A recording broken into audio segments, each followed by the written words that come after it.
Hello, my name is Morfydd Bowen, and I would like to go on record to tell you all that has transpired over the last 4 months. In that short time, our lives have been turned upside down. A war is brewing and lines have certainly been crossed. It feels as though the ground beneath our feet is glass, cracking, ready to send us into the depths. It will be up to you what you do with this information. Last December, I was demoted from Vastraya to Skilf, leaving my position as assistant to Dr. Victor Olin to join a squad of nobodies in basic training.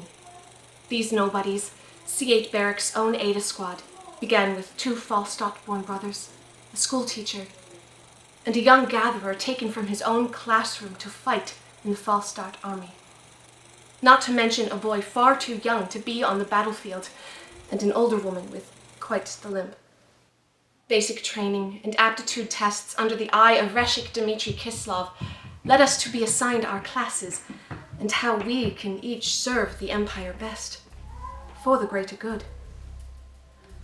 Myself, a medic of course, Rock Medvedev, our bastion, a shield. Cricket Medvedev, the younger of the brothers, a plucky displacer. Lydia Alisat, if I can call her that anymore. Don't worry, I'll get there.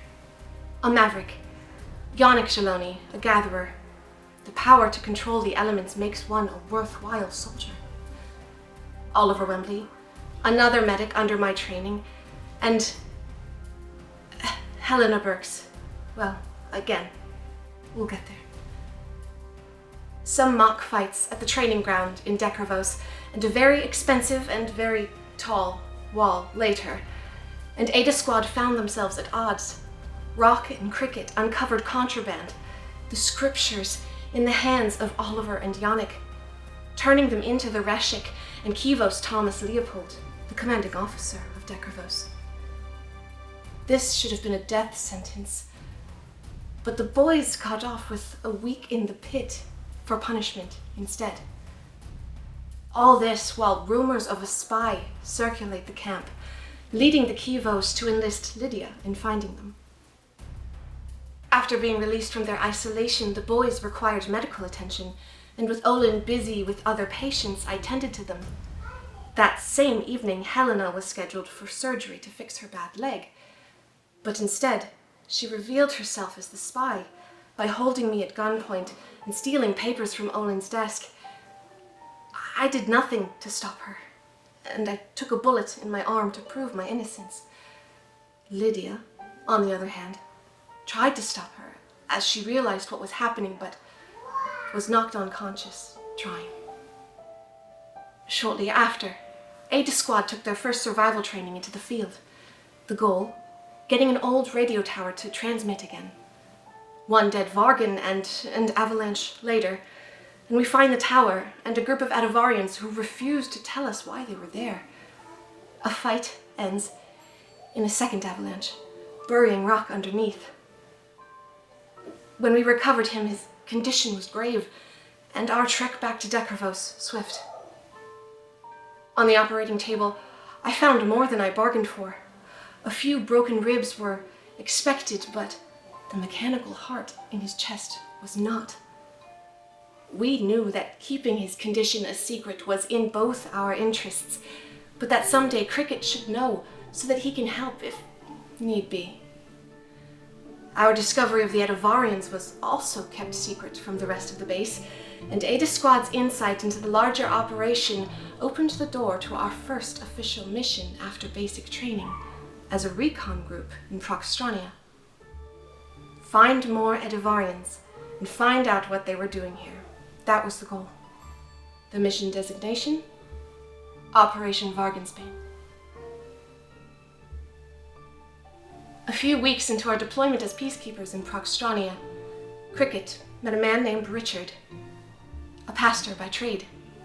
During one of their daily chats, a shootout in the streets of the old city brought Cricket, Richard, and the rest of Eta Squad running. There is where we learned of a turf war between 2 rival groups, the Lodrisk family and the Björn gang. And the best part, Falstat wasn't even welcome in the old city. That would have been good information to know before we handed over a Björngang member Lydia captured to the Lodrisks. But I digress. The next few weeks are where things really start to get messy. The rest of C8 graduated basic training and moved on to their respective assignments, all except Rock's new girlfriend, Nalia Dawkins, who went back to Dekravos to continue in a medical trial with Dr. Olin. In Proxtrania, Operation Vargensbane began. Rock was promoted to Reshik, and Eta Squad took off the grey uniforms and took on new identities to gather intel. A civilian informant, Mikhail, told us everything we needed to know, including information of thievery in the area and a suspicious warehouse in Björngang territory, worthy of investigation. In a scouting mission to the warehouse, where Rock, Cricket, and Lydia found an Edavarian perambulator and a stockpile of parts, Cricket reconfigured the perambulator to explode on ignition. They also met Lena, sister to missing Björngang member Aloitsi, and the thief in question. She promised to trade information on the Björngang with the squad in response to Rock's promise to get her missing brother back.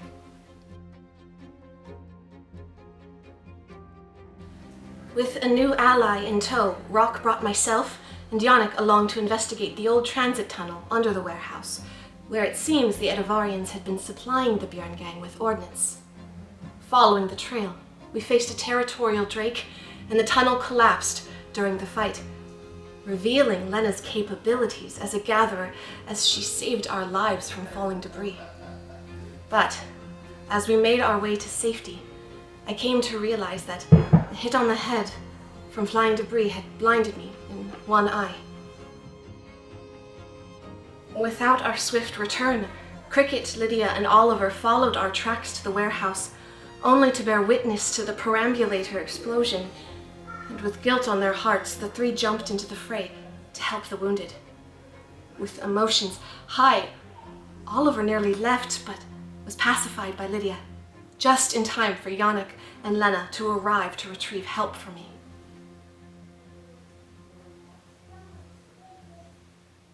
With the squad back together again, and the information we were looking for, we resolved to investigate the tunnel further.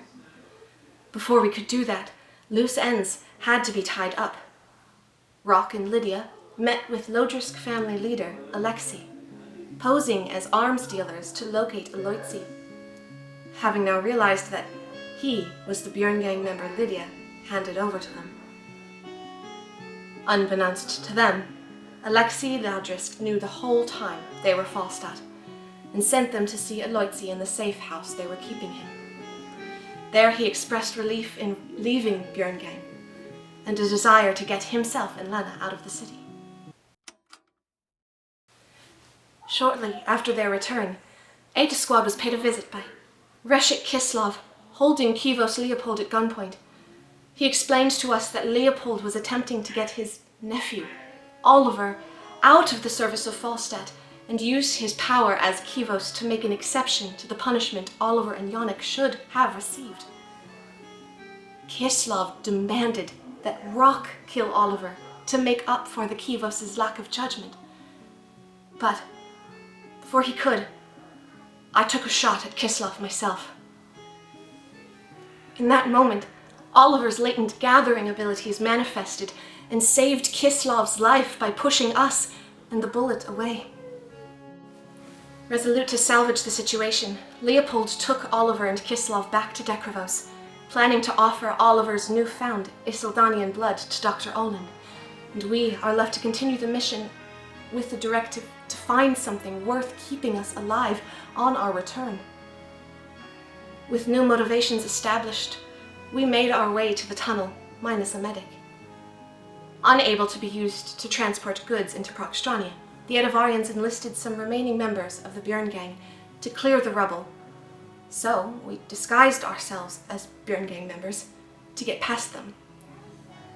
Although the disguises worked at first, it didn't go over so well when we made our way to the underground train station filled with Edavarians.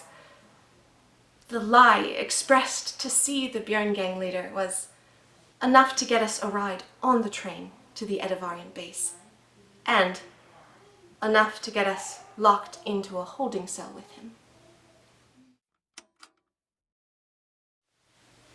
In an attempt to get us out of our imprisonment, Rock showed the Edavarians his Falstat uniform, still on underneath his civilian clothes, revealing our allegiances and prompting them to take us to the Crow's Nest, a secret Adelian base nestled in the mountains. We were surrounded by our enemies. We stood before the once thought dead king of Adelia, Oswin Isaacs IX, as we were questioned and separated into two groups. Myself, Lydia, and Yannick were greeted by the person we once knew to be Helena, who was truly Alison Fredericks, one of the king's Petrogard. Her and Oswin presented our options: help them or never leave. Given the circumstances, I made a deal. Yannick was recognized as the son of a former Adelian soldier, and Lydia's surreptitious affiliation with an Adelian Special Forces group was revealed, and that her name was not Lydia. Moments after this revelation, news of Falstat's push to the west drove the Adelians to start marching in defense, also driving the Adelians to take Eta Squad with them as prisoners of war and potential allies. Rock and Cricket continued to remain unaware of the situation, as we all were taken to a farmhouse in the middle of the woods to wait out the inevitable with James, an Adelian soldier and Lydia's brother-in-law. Here, like at the Almighty's beck and call, Reshik Kislov and another squad of C8 soldiers descended on us. He didn't want to take my offer of returning with him, so we had no choice but to take his life. During the fight, however, a soldier threw an impulse grenade towards us, causing Rock's heart to start malfunctioning. As quickly as we could, we dispatched Kislov, prompting the other soldiers to flee. But it was too late. Rock was fading fast, and we rushed him into an impromptu surgery inside the farmhouse, hoping that Cricket could save his brother and fix his heart. With a gift left to him from their father, Cricket devised a way to fix it, but that is where our story has paused. Like I said, anything we once knew has been shattered to pieces. Terrorband is changing, and we must change with it, or we will not survive. Do what you must with this information, but don't forget that our story hasn't ended yet. And above all, do it for the greater good.